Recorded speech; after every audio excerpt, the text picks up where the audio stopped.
ہم وہی کہیں گے جو ہمارا دین ہم کو بتاتا ہے، عمل کرو تو تمہارا بھلا ہے۔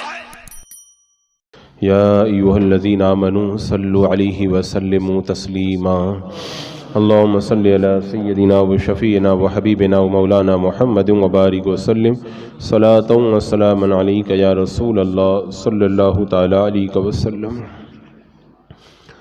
یہ آن لائن کافی سوالات جمع ہو گئے ہیں، تو میں آج کی محفل میں ان سوالات کے جوابات پیش کر دیتا ہوں۔ یہ ایک سائل ہیں، ان کا سوال ہے کہ جمعہ اور دونوں عیدوں کے دونوں خطبوں میں بیٹھنے کا سنت طریقہ کیا ہے؟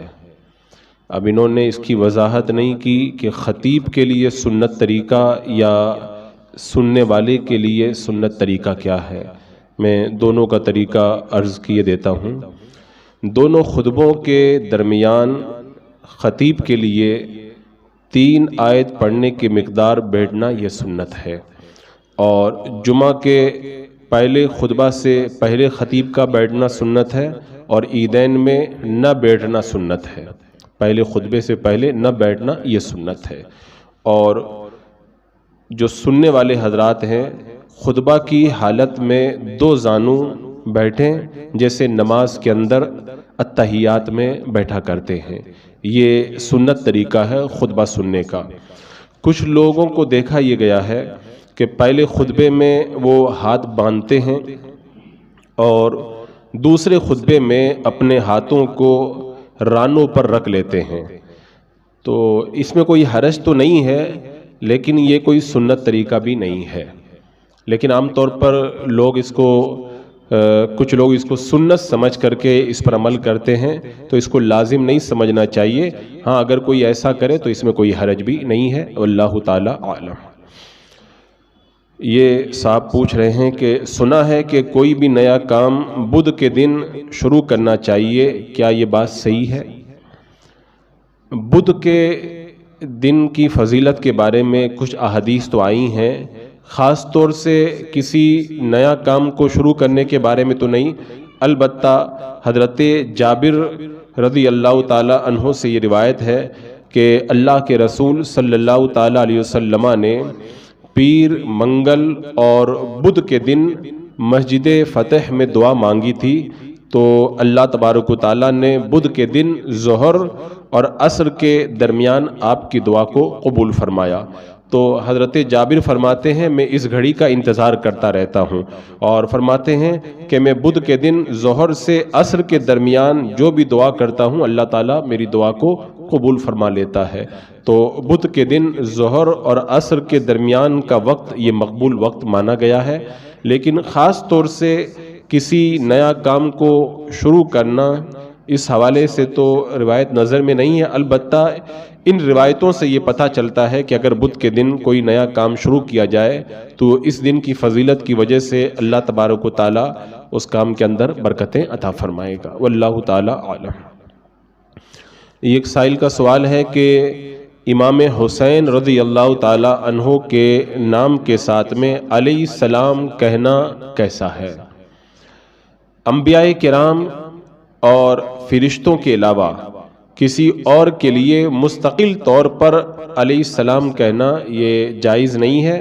حضرت امام حسین رضی اللہ تعالی عنہ کے نام کے ساتھ میں علیہ السلام کا استعمال اس زمانے کے اندر رافضیوں کا طریقہ ہے، تو لہذا رافضیوں کے ساتھ میں مشابہت نہ ہو، شیعوں کے ساتھ میں مشابہت نہ ہو، تو ان کی مشابہت سے بچنے کے لیے بھی اب تو یہ زیادہ ضروری ہے کہ حضرت امام حسین رضی اللہ تعالیٰ عنہ کے نام پاک کے ساتھ میں رضی اللہ تعالیٰ عنہ کہا جائے، علیہ السلام بالکل نہ کہا جائے، کیونکہ یہ ان کے ساتھ میں مشابہت بھی ہے، اور ویسے بھی انبیاء کرام اور فرشتوں کے علاوہ کسی اور کے نام کے ساتھ میں علیہ السلام مستقل طور پر کہنا یہ جائز نہیں ہے۔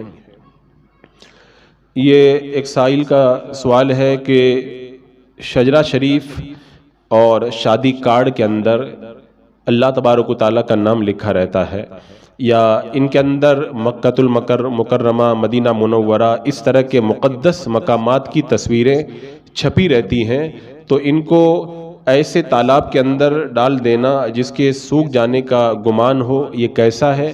اور کچھ لوگ کہتے ہیں کہ جلا دینا چاہیے، تو شریعت کا حکم کیا ہے؟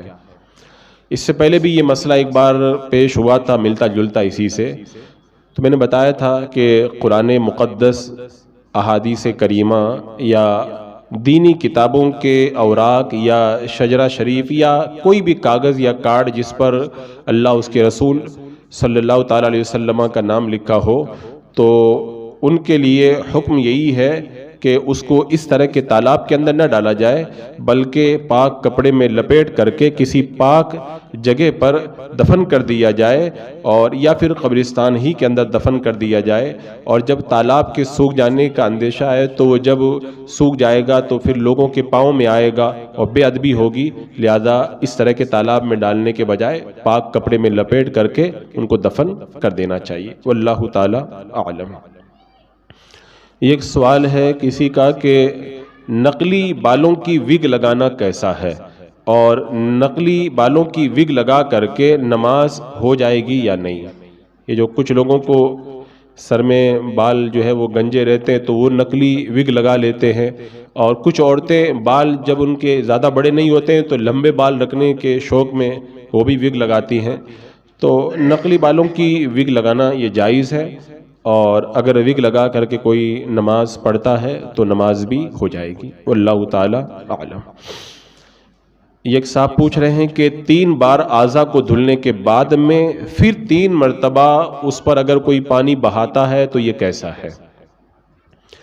اگر بھول کر یا شک کی وجہ سے 3 بار دھونے کے بعد میں کوئی چوتھی یا 5ویں مرتبہ بھی اگر پانی بہا دے، دھل لے، تو اس میں کوئی حرج نہیں ہے۔ بھول کر کہ اس کو یاد نہیں رہا، یا شک ہو کہ میں نے 1 بار دھلا ہے کہ 2 بار دھلا ہے، تو اس کے بعد میں اگر مزید اس نے پانی بہا دیا تو اس میں کوئی حرج نہیں ہے۔ لیکن جان بوجھ کر کے 3 بار کے بعد میں اگر کوئی پانی بہاتا ہے اعضائے وضو پر، یعنی اعضاء کو 3 بار پوری طریقے سے دھل لیا ہے، اب اس کے بعد میں اگر کوئی پانی بہاتا ہے تو دیکھا یہ جائے گا کہ پانی بہانے سے اس کی کوئی صحیح غرض ہے یا نہیں ہے۔ جیسے میل نہیں چھوٹا ہے، میل چھڑانے کے لیے، یا بہت زیادہ گرمی پڑ رہی ہے تو کچھ بدن کو ٹھنڈک پہنچانے کے لیے، اس طرح کی اگر کوئی غرض ہو تب تو 3 بار کے بعد بھی اگر کوئی اعضاء پہ پانی بہا دے تو کوئی حرج نہیں ہے۔ اور اگر کوئی ایسی صحیح غرض نہیں ہے اور جان بوجھ کر کے 3 بار سے زیادہ اعضاء پر کوئی پانی بہائے تو ایسا کرنا یہ جائز نہیں ہے۔ واللہ تعالی اعلم۔ ایک سائل کا سوال یہ ہے کہ جن مسلوں پر خانہ کعبہ یا گنبد خضرا بنا ہو اس پر نماز پڑھنا کیسا ہے؟ جن مسلوں پر خانہ کعبہ یا گنبد خضرا کا نقشہ بنا ہو، عام حالات میں تو ان پر نماز پڑھنے میں کوئی حرج نہیں ہے، کیونکہ یہ جو مقدس نقشے ہوتے ہیں یہ آگے بنے رہتے ہیں، پاؤں کے نیچے یہ نہیں آتے ہیں۔ لیکن پھر بھی چونکہ یہ نقشے لائق تعظیم ہیں اور ان پر پاؤں رکھنے سے ان کی بے حرمتی ہوتی ہے، اور استعمال کرنے میں ان نقشوں پر پاؤں پڑ جانے کا اندیشہ رہتا ہے، تو لہذا بہتر یہی ہے، مناسب یہی ہے کہ ان مسلوں کو نماز کے لیے استعمال نہ کیا جائے اگر پاؤں پڑنے کا اندیشہ ہو۔ لیکن اگر پاؤں وغیرہ نہ پڑے، ادب کا پورا کوئی خیال رکھ پاتا ہے، تو پھر ان مسلوں پر نماز پڑھنے میں کوئی حرج نہیں ہے۔ واللہ تعالی اعلم۔ یہ ایک صاحب کا سوال ہے کہ مزار شریف کا دھاگا ہاتھ میں باندھنا کیسا ہے؟ مزار شریف یا کسی بھی جگہ کا دھاگا ہاتھ کے اندر باندھنا یہ جائز نہیں ہے۔ یہ مشرکین کا طریقہ ہے کہ وہ اپنے تیرت کی جگہوں میں جاتے ہیں تو اس کا دھاگا لا کر کے باندھتے ہیں، تو یہ مشرکین کے ساتھ میں مشابہت ہے، لہذا یہ ناجائز اور گناہ ہے۔ کسی بھی مزار شریف یا کسی بھی جگہ کا دھاگا کسی مسلمان کو اپنے ہاتھ پر نہیں باندھنا چاہیے۔ واللہ تعالی اعلم۔ ان کا سوال یہ ہے کہ میری والدہ کی طبیعت خراب رہتی تھی جس کی وجہ سے مجھے 3 عورتوں نے دودھ پلایا۔ اب مجھ سے کہا جا رہا ہے کہ مرنے سے پہلے اپنا دودھ بخشوا لو، تو شریعت کے اندر دودھ بخشوانے کا کیا حکم ہے، اور میری جو اصل ماں ہے کیا اس سے بھی مجھے دودھ بخشوانا پڑے گا؟ یہ عام لوگوں کا خیال ہے کہ ماں نے جو دودھ پلایا ہے تو دودھ بخشوا لینا چاہیے۔ صحیح بات یہ ہے کہ ماں کا یہ بہت بڑا احسان ہے ہمارے اوپر کہ ہماری ماؤں نے ہمیں دودھ پلایا. اگر ہم ساری زندگی بھی اپنی ماؤں کا یہ حق ادا کرنے کے لیے ان کی خدمت کریں تو ماں کا حق ہم لوگ نہیں ادا کر سکتے. تو چاہیے یہ کہ اپنی کوئی حقیقی ماں ہو یا کسی نے دودھ پلایا ہو جو رضائی ماں ہے، ان کی جو بھی خدمت ممکن ہو وہ خدمت آپ کریں، لیکن دودھ بخشوانے کی شریعت کے اندر کوئی اصل نہیں ہے. یہ عام لوگوں کا خیال ہے. دودھ بخشوانا یہ بے اصل ہے. چاہے حقیقی ماں ہو چاہے رضائی ماں ہو، کسی سے دودھ بخشوانے کی ضرورت نہیں ہے. ہاں یہ ہے کہ آپ اپنی ماؤں کی خدمت کریں اور جتنا ہو سکے آپ ان کی خدمت کر کے سعادت مندی کا ثبوت پیش کریں. واللہ تعالی اعلم. کسی سنی شخص کا نکاح کسی جاہلہ وہابیہ لڑکی سے کر دینا کیسا ہے اور نکاح پڑھانے والے کے لیے کیا حکم ہے؟ یہاں پہ پوچھنے والے نے جاہلہ وہابیہ لکھا ہے. اس کا مطلب یہ ہے کہ وہ سائل یہ پوچھنا چاہ رہا ہے کہ لڑکی کو وہابیوں کے بارے میں کچھ پتہ ہی نہیں ہے، تو ایسی لڑکی کا نکاح کسی سنی لڑکے کے ساتھ میں پڑھا دینا کیسا ہے؟ تو اگر واقعی یہی مراد ہے تو پھر جو لڑکی جانکار نہیں ہے، اس کو کچھ معلوم نہیں ہے، اس کو بتایا جائے، چونکہ وہابیہ مشہور ہے تو اس کے سامنے وہابیہ کے کفریہ عقائد کو بیان کیا جائے. اگر وہ ان کفریہ عبارات سے بیزاری کا اظہار کرے اور ان کفریہ باتوں کے لکھنے والے کو کافر کہے تب تو پھر وہ سنی ہے اور اس کے ساتھ میں نکاح جائز ہے اور پڑھانے والے کے اوپر کوئی الزام نہیں ہے. اور اگر ان عبارات سے بیزاری کا اظہار نہ کرے اور جنہوں نے یہ کفریہ عبارات لکھی ہیں ان کو وہ مسلمان ہی مانے، حالانکہ علماء حرمین اور پوری دنیا کے علماء اہل سنت نے ان کو کافر و مرتد قرار دیا کہ جو ان کو کافر و مرتد نہ مانے بلکہ ان کے کفر و ارتداد میں شک کرے وہ بھی کافر ہے. تو پھر اگر وہ لڑکی ان سے بیزاری کا اظہار نہیں کرتی ہے اور ان کو مسلمان مانتی ہے تب تو یہ مرتدہ ہے. اس کا نکاح کسی کے ساتھ میں نہیں ہو سکتا. جان بوجھ کے جو نکاح پڑھائے گا اور جان بوجھ کر کے ایسے نکاح میں جو شریک ہوں گے سب گنہگار ہوں گے. واللہ تعالی عالم. یہ ایک صاحب پوچھ رہے ہیں کہ حضرت عیسیٰ علیہ السلام کے کتنے دنوں کے بعد میں اللہ کے رسول صلی اللہ تعالی علیہ وسلم اس دنیا میں تشریف لائے؟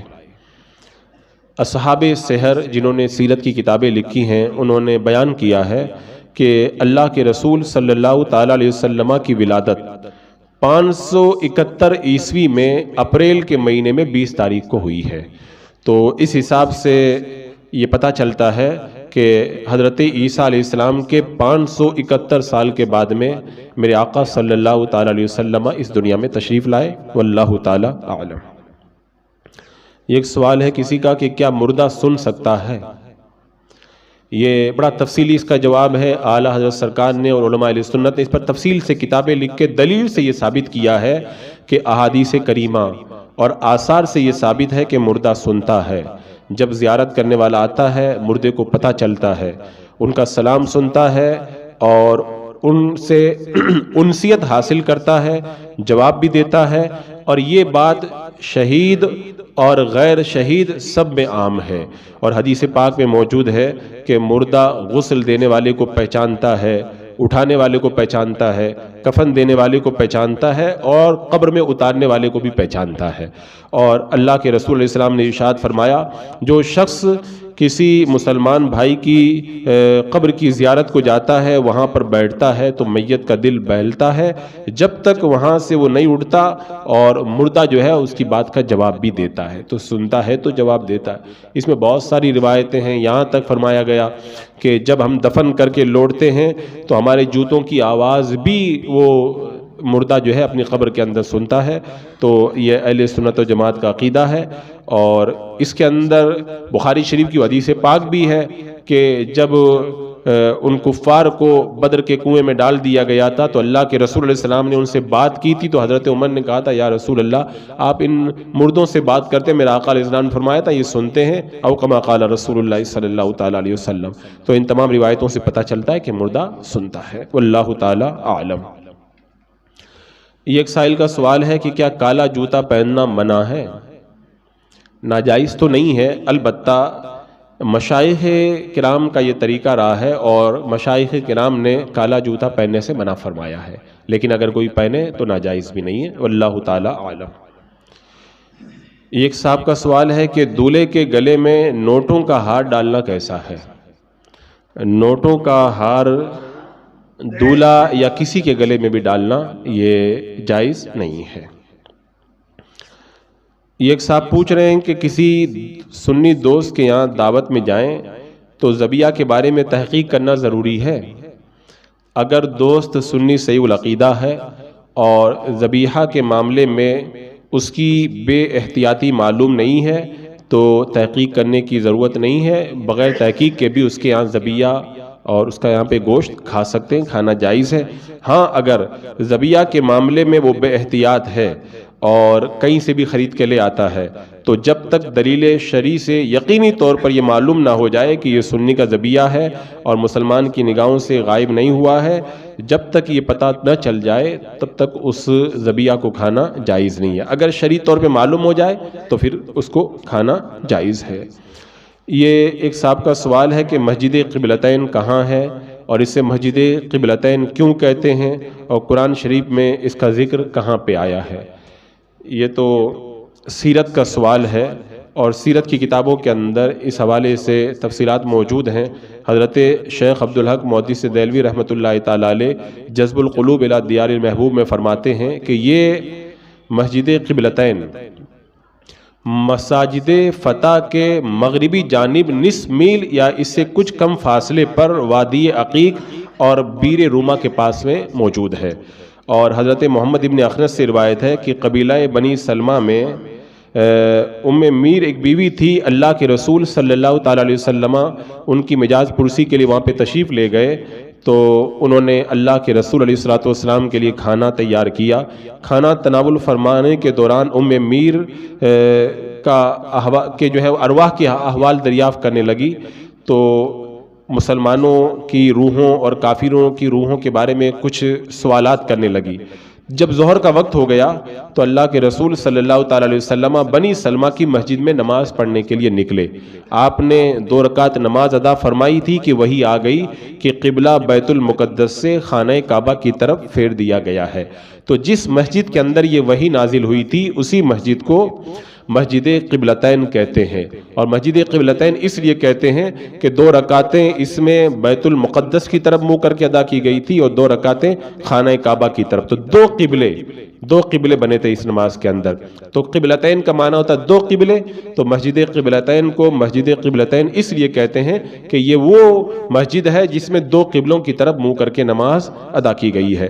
تو جب یہ وحی نازل ہوئی تو آپ نماز ہی کی حالت میں مڑ کر کے خانہ کعبہ کی طرف آپ نے منہ کر لیا اور آخری 2 رکعتیں آپ نے خانہ کعبہ کی طرف منہ کر کے ادا کی، اسی وجہ سے اس کو مسجد قبلتین کہتے ہیں۔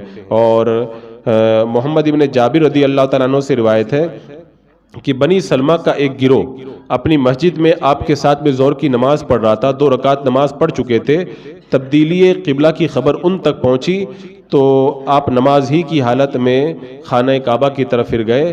تو اس روایت میں اللہ کے رسول علیہ السلام کی نماز کا ذکر اس مسجد میں تبدیل قبلہ کے وقت میں نہیں ہے۔ بہرحال اس حوالے سے مختلف روایتیں ہیں اور یہ تو طے ہے کہ جس مسجد کا ذکر کیا گیا اس میں 2 قبلوں کی طرف منہ کر کے نماز پڑھی گئی تھی، اس لیے اس کو مسجد قبلتین کہا جاتا ہے۔ ایک صاحب کا یہ سوال ہے کہ شیئر مارکیٹ میں انویسٹ کرنا کیسا ہے، یعنی شیئر بازار میں پیسہ لگانا جائز ہے یا نہیں؟ شیئر مارکیٹ میں جو شیئرز ہوتے ہیں وہ 2 طرح کے ہوتے ہیں، ایک پریفرنس شیئرز اور دوسرے ایکویٹی شیئرز۔ ان دونوں شیئرز کا معاملہ الگ الگ ہوتا ہے، یعنی پریفرنس شیئر میں شیئر ہولڈر صرف نفع میں شریک ہوتا ہے، نقصان میں شریک نہیں ہوتا ہے۔ کمپنی کا نفع ہو یا نقصان شیئر ہولڈر کو اس سے کوئی غرض نہیں ہوتی ہے، اور اس طرح کی شیئر مارکیٹ کے اندر حصے داری لینا یہ ناجائز و حرام ہے کیونکہ یہ سود ہے۔ اور البتہ ایکویٹی شیئرز جو ہیں یہ جائز ہیں، مگر اس میں بھی شیئر خریدنے پر سود سے ملوث ہونا پڑتا ہے، لہذا مسلمان کو چاہیے کہ شیئر مارکیٹ میں حصہ لینے سے پرہیز کریں اور جائز کاروبار کی صورت اختیار کریں، کیونکہ شیئر مارکیٹ کے شیئرز میں سے ایک طریقہ تو سود کا ہے اور دوسرا طریقہ اگرچہ جائز ہے ایکویٹی شیئرز والا، لیکن اس میں بھی سود کے ساتھ میں ملوث ہونا پڑتا ہے، لہذا مسلمان کو چاہیے کہ پورے طور پر شیئر مارکیٹ سے وہ پرہیز کرے۔ واللہ تعالی عالم۔ یہ ایک صاحب نے سوال پوچھا ہے کہ سنیوں کا وہابیوں کی مسجد کے لیے چندہ دینا کیسا ہے؟ یہ تو ہر خاص و عام کو پتہ ہے کہ وہابیہ اپنے عقائد کفریہ کی وجہ سے کافر و مرتد ہیں، اور جب وہ کافر و مرتد ہیں تو پھر ان کی بنائی ہوئی مسجد شرعاً مسجد نہیں بلکہ گھر کی طرح ہے، کیونکہ مسجد ہونے کے لیے زمین کا وقف ہونا شرط ہے، اور مرتد مسجد کے لیے وقف نہیں کر سکتا، لہذا جب ان کی مسجد نہیں تو اس میں چندہ دینا ناجائز اور گناہ ہے، اور چندہ دینا اس کے اندر جائز نہیں ہے۔ واللہ تعالی اعلم۔ یہ ایک صاحب کا سوال ہے کہ اگر لون پر گاڑی لیا اور اس کا لون ابھی باقی ہے تو کیا ایسے شخص پر قربانی کرنا واجب ہے؟ اس کا جواب سمجھنے سے پہلے یہ سمجھ لیا جائے کہ لون پر گاڑی لینا کب جائز ہے اور کب ناجائز ہے۔ اگر گاڑی نقد مال دے کر کے خریدنے کی صورت میں انکم ٹیکس دینا پڑتا ہے اور انکم ٹیکس کی رقم انٹرسٹ سے کم ہے تو ایسی صورت میں یہ لون پر گاڑی لینا جائز نہیں ہے، کیونکہ انکم ٹیکس کی رقم جب انٹرسٹ سے کم ہے اور کوئی لون لے رہا ہے تو اس کا مطلب یہ ہے کہ زیادہ پیسہ وہ بلا وجہ دے رہا ہے، تو اس صورت میں لون پر گاڑی لینا جائز نہیں ہے۔ اور اگر انکم ٹیکس زیادہ دینا پڑتا ہے اور انٹرسٹ کم دینا پڑتا ہے تب پھر لون پر گاڑی لے سکتا ہے، کیونکہ اس میں مسلمان کا فائدہ ہے۔ اب یہ سوال کہ اگر لون کا پیسہ باقی ہے تو اس پر قربانی واجب ہے یا نہیں، تو قربانی واجب ہونے کے لیے مالک نصاب ہونا شرط ہے، یعنی حاجت اصلیہ کے علاوہ 52.5 تولہ چاندی یا اس کی قیمت یا کسی ایسی چیز کا مالک ہو جس کا دام مذکورہ نصاب کے برابر ہو تو مالک نصاب ہوتا ہے اور اس پر قربانی واجب ہوتی ہے۔ تو اگر اس نے لون پر گاڑی لی ہے اور قرض اتنا ہے کہ اس کو ادا کرنے کے بعد میں وہ مالک نصاب نہیں رہ جاتا تو پھر اس پر قربانی واجب نہیں ہے، اور اگر مالک نصاب رہتا ہے قرض کی رقم نکالنے کے باوجود بھی تو اس پر قربانی واجب ہوگی۔ لیکن ایک بات کا خیال رکھا جائے کہ قرض صرف اصل رقم میں سے مائنس کیا جائے گا، جو زائد رقم دینی پڑتی ہے لون کی وجہ سے اس زائد رقم کو قرض کے اندر شمار نہیں کیا جائے گا۔ واللہ تعالی عالم۔ ایک صاحب کا یہ سوال ہے کہ کیا شوہر کا دیا ہوا سونا چاندی اور زیورات جو بیوی کے پاس ہوں تو مرد اور عورت دونوں پر قربانی واجب ہوگی یا کسی ایک پر قربانی واجب ہوگی؟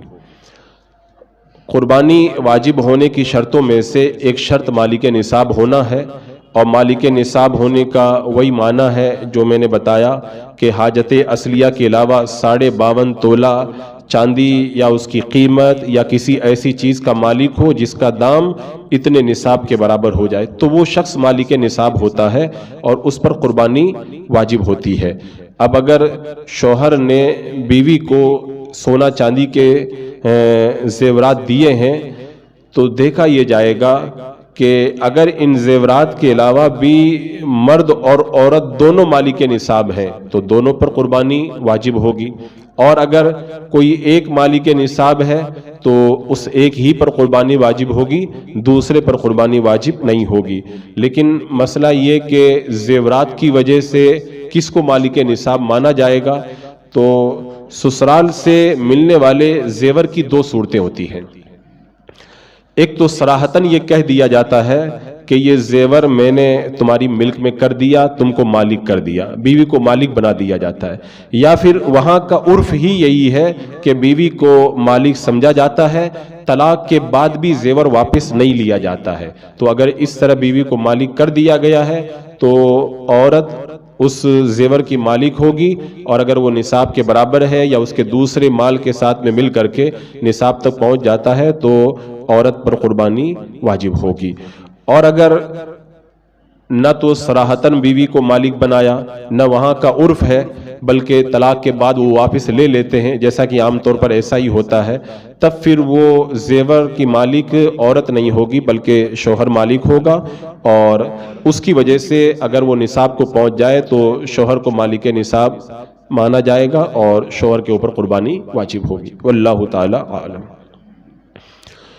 ایک صاحب کا یہ سوال ہے کہ اگر کوئی دیوبندیوں کی مسجد میں اکیلا نماز پڑھے اور یہ کہے کہ یہ اللہ کا گھر ہے تو کیا اکیلے وہاں پر نماز پڑھنا جائز ہے؟ ابھی میں نے جو صورت پیش کی کہ شریعت میں وقف کے لیے، مسجد کے لیے زمین کا وقف ہونا شرط ہے، اور مرتد جو ہے وہ مسجد کے لیے وقف کر نہیں سکتا، اور وہابیہ اپنے کفریہ عقائد کی بنیاد پر کافر و مرتد ہیں، لہذا ان کی بنائی ہوئی مسجد شرعاً مسجد نہیں ہے، لہذا وہ عام جگہوں کے حکم میں ہے۔ تو تنہا اگر کوئی وہاں پر نماز پڑھے تو نماز پڑھ سکتا ہے، لیکن مسجد میں نماز پڑھنے کا ثواب نہیں ملے گا۔ یہ سمجھنا کہ یہ اللہ کا گھر ہے یہ درست نہیں ہے، کیونکہ جب ان کی بنائی ہوئی مسجد شرعاً مسجد ہے ہی نہیں تو اس میں مسجد میں نماز پڑھنے کا ثواب نہیں ملے گا، اور عام حالات میں تو ان کی مسجد میں جانا بھی نہیں چاہیے۔ ہاں اگر نماز کے لیے اور کوئی جگہ نہیں ہے تو اگر وہاں پہ جا کر کے کوئی نماز پڑھ لے تو نماز پڑھنے کی اجازت ہے۔ واللہ تعالی اعلم۔ یہ ایک صاحب کا سوال ہے کہ کسی دوسرے کا وائی فائی اس کی اجازت کے بغیر استعمال کرنا کیسا ہے؟ کسی دوسرے کا جو مملوکہ وائی فائی ہوتا ہے اس کی اجازت کے بغیر اس کو استعمال کرنا جائز نہیں ہے۔ ہاں اگر اس نے جان بوجھ کر کے پاس ورڈ نہیں لگا کر کے رکھا ہے تاکہ کوئی بھی اس کو اگر استعمال کرنا چاہے تو استعمال کر سکتا ہے، اگر یہ معلوم ہے تو یہ گویا کہ اس کی طرف سے اجازت ہو گئی، تو ایسے وائی فائی کو استعمال کر سکتے ہیں۔ لیکن جو پاس ورڈ لگا کر کے رکھتا ہے، پاس ورڈ لگانا بھول گیا یا کسی طریقے سے اس نے پاس ورڈ معلوم کر کے کھول لیا، تو اس طریقے سے کسی دوسرے کا وائی فائی اس کی اجازت کے بغیر استعمال کرنا جائز نہیں ہے۔ ایک سوال یہ ہے کہ اگر شہر کے سارے امام فوٹو کھنچواتے ہوں اور کھینچتے ہوں اور کوئی نماز پڑھانے والا موجود نہ ہو تو ایسے امام کے پیچھے جمعہ، عیدین اور 5 وقت کی نماز پڑھنا کیسا ہے؟ تصویر کے بارے میں تو آپ حضرات کو معلوم ہی ہے، اللہ کے رسول صلی اللہ تعالی علیہ وسلم نے ارشاد فرمایا کہ قیامت کے دن سب سے زیادہ عذاب ان کو ہوگا جو جاندار کی تصویر بنواتے ہیں، اور بلا ضرورت شرعیہ، بلا حاجت شرعیہ جاندار کی تصویر کھینچوانا یہ ناجائز و حرام ہے، اور جو اس کا مرتکب ہو وہ فاسق و فاجر ہے، اس کے پیچھے نماز پڑھنا جائز نہیں۔ اور اگر کسی نے ایسے امام کے پیچھے نماز پڑھ لی تو چونکہ وہ امام فاسق ہے، حرام کام کا ارتکاب کر رہا ہے، لہذا اس کے پیچھے پڑھی ہوئی نمازوں کو پھر سے پڑھا جائے گا، نماز کا اعادہ کرنا یہ واجب ہوگا۔ لیکن اگر شہر میں کوئی امام غیر فاسق نہیں ملتا ہے، سب فاسق امام ہیں، تو ایسی مجبوری کی صورت میں جمعہ اور عیدین کی نماز میں فاسق کی اقتدا کرنے کی اجازت ہے، اس کے پیچھے نماز پڑھ لے، یعنی 5 وقت کی نمازیں ان کے پیچھے نہ پڑھے لیکن جمعہ و عیدین میں ان کی اقتدا میں پڑھ لے، اگر اور کوئی غیر فاسق امام موجود نہیں ہے تو۔ واللہ تعالی اعلم۔ یہ ایک صاحب کا سوال ہے کہ گھر میں جاندار کی تصویر ہو تو نماز کا کیا حکم ہے؟ جاندار کی تصویر اتنی بڑی کہ اسے زمین پر رکھ کر کے کھڑے ہو کر کے دیکھیں تو اعضاء صاف نظر آئیں، اس کا نہ سر کٹا ہو، نہ چہرہ مٹا ہوا ہو، نہ پاؤں کے نیچے ذلت کی جگہ میں ہو اور نہ چھپی ہوئی ہو، تو جس گھر کے اندر اس طرح کی جاندار کی تصویر ہے تو اس گھر میں نماز پڑھنا مکروہ ہے، چاہے تصویر آگے ہو یا پیچھے ہو، چاہے دائیں ہو یا بائیں ہو یا اوپر ہو، اگر اس طرح کی تصویر گھر میں موجود تھی جاندار کی اور نماز پڑھ لی تو نماز مکروہ تحریمی ہوئی، نماز کا اعادہ کرنا واجب ہوگا۔ یہ ایک صاحب کا سوال ہے کہ اگر مجبوری کی وجہ سے کافروں کا کفریہ نعرہ لگایا تو کیا حکم ہے؟ اگر اقرائے شرعی پایا گیا، یعنی جان سے مارنے کی دھمکی دی کسی نے، یا عضو کو کاٹنے کی، یا بہت زیادہ شدید ضرب کی کسی نے دھمکی دی، اور وہ اس پر قادر ہے اور یہ پتہ ہے کہ اگر میں یہ نہیں کہوں گا، یہ نعرہ نہیں لگاؤں گا تو جس چیز کی دھمکی دے رہا ہے وہ کر گزرے گا، تو ایسی مجبوری کی صورت میں صرف زبان سے اگر کوئی کفریہ نعرہ زبان سے اس نے کہہ دیا اور دل میں اس سے بیزار ہے تو وہ کافر نہیں ہوگا۔ لیکن اگر بلا اقرائے شرعی، یعنی اس طرح کی کوئی مجبوری اس کے ساتھ میں نہیں تھی، بلا اقرائے شرعی اگر کافروں کا کفریہ نعرہ لگایا تو اس طرح کا نعرہ لگانا یہ کفر ہے۔ اگر کسی مسلمان نے ایسی حرکت کی تو اس پر توبہ اور استغفار لازم ہے، اور تجدید ایمان اور تجدید نکاح کرنا اس کے لیے ضروری ہے، اگر بلا اقرائے شرعی اگر کسی نے ایسا کیا تو۔ واللہ تعالی اعلم۔